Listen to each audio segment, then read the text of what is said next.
Hey friends! Welcome to this video where we share a simple English version of a TED Talk about Stoicism, fear setting, and how to make hard choices that change your life. This talk is great for anyone who wants to learn English and think deeply at the same time. In this video, I will play the TED speaker and tell you the story in easy English, so you can listen and practice with real ideas. Let's get started and see how this message can help us all. So, this happy picture of me was taken in 1999. I was a final year student in college, and it was right after a dance practice. I was really happy, and I remember exactly where I was about 1.5 weeks later. I was sitting in the back of my old minivan in a campus parking lot when I decided I wanted to kill myself. I went from deciding to making a full plan very fast, and I came very close to doing it. It was the closest I have ever come, and the only reason I did not do it was because of a few lucky things that happened. After that, the thing that scared me the most was that luck was the only reason. So, I became very careful about trying different ways to control my ups and downs. This has been a good thing to do. Many normal people might have 6 to 10 big times of feeling very depressed in their lives. I have bipolar depression. It is common in my family. I have had more than 50 times like this now, and I have learned a lot. I have had many chances to fight with the darkness, and I have taken good notes. So I thought that instead of standing up and giving any plan for success or a list of good things, I would share my plan for staying away from hurting myself and also for not feeling stuck. And the tool I have found, which has been the best safety net for my feelings when they get very bad, is actually the same tool that has helped me to make my best business choices. But that is not the most important thing. And it is Stoicism. That word might sound boring. You might think of Spock, or maybe you think of a picture like this. A cow standing in the rain. The cow is not sad. It is not very happy. It is just standing there, taking whatever life gives it. You might not think of a great sports coach, like Bill Belichick, the head coach of the New England Patriots, who has the most Super Bowl wins in NFL history. In the last few years, Stoicism has spread fast in top NFL teams as a way to train the mind to be strong. You might not think of the founding fathers, Thomas Jefferson, John Adams, George Washington. All of them were students of Stoicism. George Washington even had a play about a Stoic. It was called Cato, a tragedy, performed for his soldiers at Valley Forge to help them stay strong. So why would people who take action focus so much on an old idea? It seems very academic. I want you to think about Stoicism in a different way, like a system to help you do well in stressful situations and make better choices. And it all started here, kind of on a porch. So, around 300 BC in Athens, there was a man named Zeno of Citium. He gave many talks while walking around a painted porch, called a stoa. Later, this name became Stoicism. In the Greek and Roman world, people used Stoicism as a full system to do many things. But for us, the most important thing was learning how to see what you can control and what you cannot control.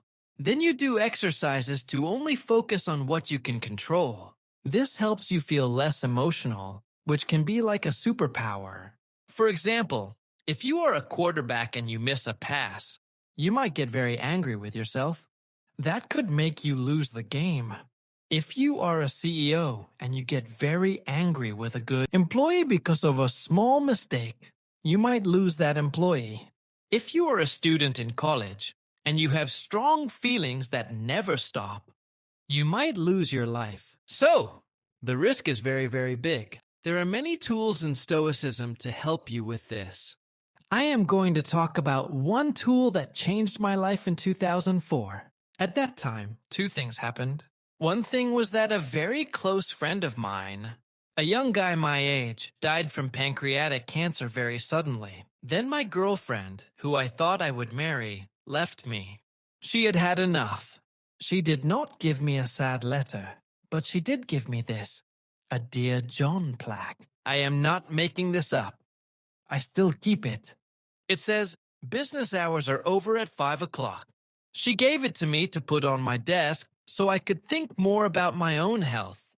At that time, I was working on my first real business. I did not know what I was doing. I was working more than 14 hours every day, 7 days a week.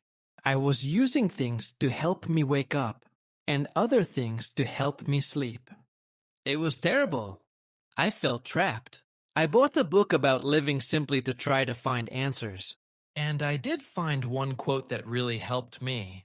It was, "We suffer more often in imagination than in reality." This was from Seneca the Younger, who was a famous Stoic writer. This quote took me to his letters.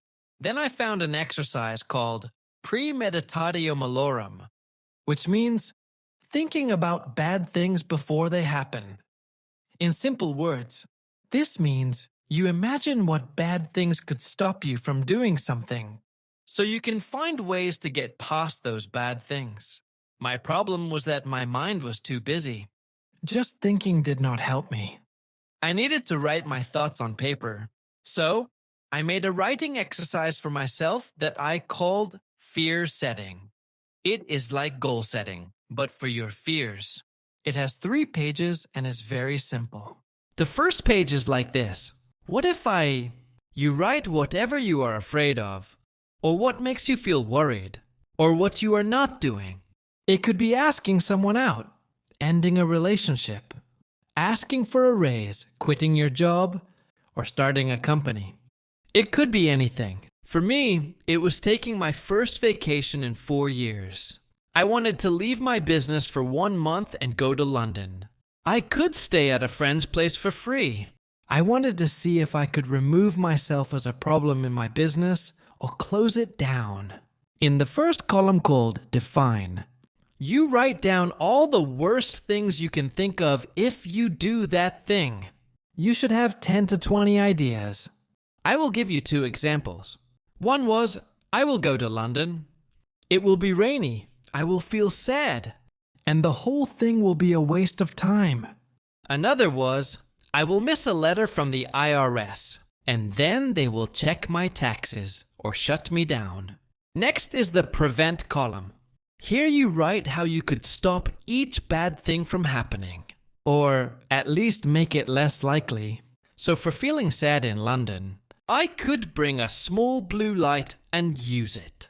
For 15 minutes in the morning, I knew this helped me not feel depressed. For the IRS thing, I could change my address for the IRS, so letters go to my accountant instead of my mail place. Easy! Then you go to repair. This means if the worst thing happens, what could you do to fix it even a little bit? Or who could you ask for help? For London, if I felt sad, I could spend some money and fly to Spain to get some sun and feel better. For the IRS, I could call a friend who is a lawyer, or ask a law professor what I should do, who I should talk to, and how people have handled it before. One question to remember when you do this page is, has anyone in history who is less smart or less driven? Then you figured this out? The answer is probably yes. I hope this fear-setting idea is giving you some good ideas to think about.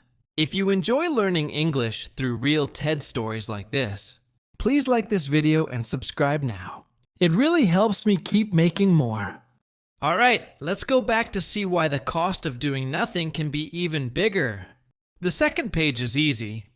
What might be the benefits of trying or having small success? Here you look at what good things might happen if you try this thing.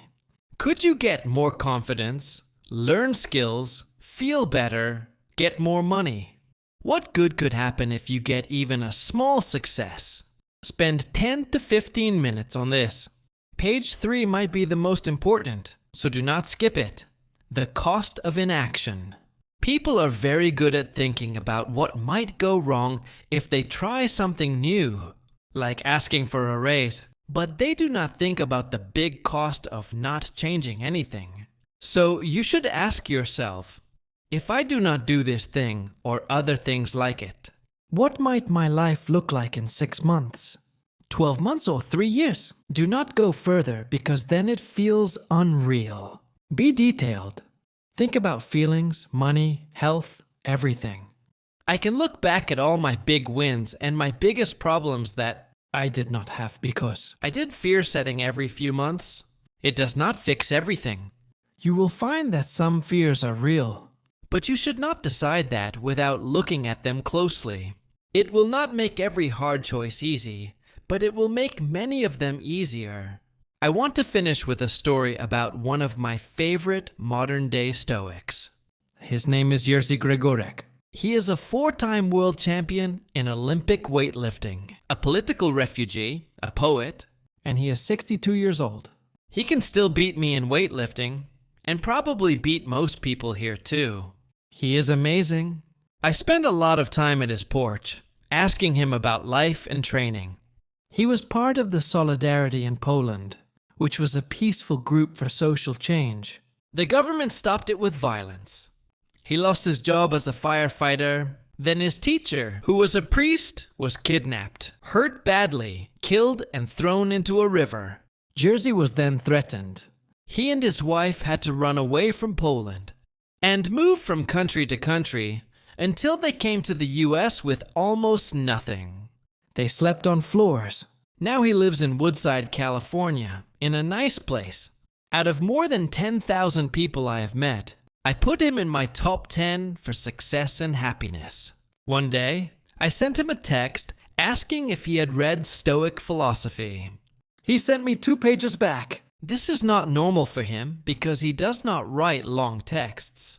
Not only did he know about Stoicism, but he also told me that for his biggest life choices, when he stood up for what he believed in, he used Stoicism and something like fear setting. This really surprised me. He ended with 2 things. 1, he could not imagine any life more beautiful than a Stoic life. And last, he told me his saying, which he uses for everything, and you can use it too. Easy choices, hard life. Hard choices, easy life. The hard choices, the things we are most afraid to do, ask or say, are often what we most need to do. The biggest problems will never be fixed with easy talks. Not in your head and not with other people. So I want you to ask yourself, where in your life right now could defining your fears be more important than defining your goals? And remember what Seneca said, we suffer more often in imagination than in reality. Thank you so much for listening until the end. If you liked this simple talk and want more easy English videos like this, please give it a thumbs up and subscribe to my channel. It really helps me make more videos for you to learn English with real ideas. Take care, keep practicing, and see you next time. Bye.